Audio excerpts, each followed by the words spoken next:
Viewers, ఆంధ్రప్రదేశ్లో వాలంటీర్లు చాలా కన్‌ఫ్యూజ్‌లోను, ఆందోళనలో ఉన్నారు. వ్యవస్థను ఉంచుతారా? మమ్మల్ని కొనసాగిస్తారా? కొత్త వాళ్ళని తీసుకుంటారా? ఏంటి అని డైలమాలో ఖచ్చితంగా ఉన్నారు.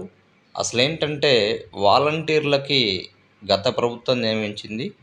ఇప్పుడున్న ప్రభుత్వం కూడా ఎలక్షన్ హామీలో భాగంగా 5,000 కాదు 10,000 జీతం ఇస్తాము, ఇచ్చి కొనసాగిస్తామని చెప్పడం జరిగింది. కానీ ప్రస్తుతం చూస్తే పెన్షన్ల పంపిణీని సచివాలయం ఉద్యోగులకి ఎలకేట్ చేయడం జరిగింది. అలానే నైపుణ్య గణన సంబంధించి కూడా మొత్తం సచివాలయ ఉద్యోగులే చేస్తారు అని న్యూస్‌లైతే బయటకొస్తున్నాయి.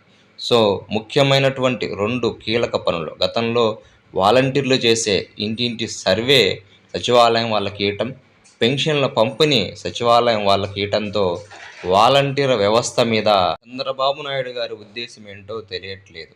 దీన్ని బట్టి చూస్తే వాలంటీర్ వ్యవస్థ ఇక ఉండదు. వాలంటీర్లే చేసే పని ఏదైతే ఉందో అదంతా కూడా సచివాలయం ఉద్యోగులే చేయబోతున్నారు అన్నట్లు మనకు తెలుస్తుంది. ఏదేమైనా గాని మరో 10, 15 రోజుల్లో క్లారిటీ అయితే రావటం జరుగుతుంది. దానికి సంబంధించి అప్డేట్స్ కూడా మనం తెలియజేస్తూ ఉంటాం కాబట్టి మన ఛానల్‌ను సబ్స్క్రైబ్ చేస్తారని, షేర్ చేస్తారని తెలియజేస్తున్నాం. Bye bye.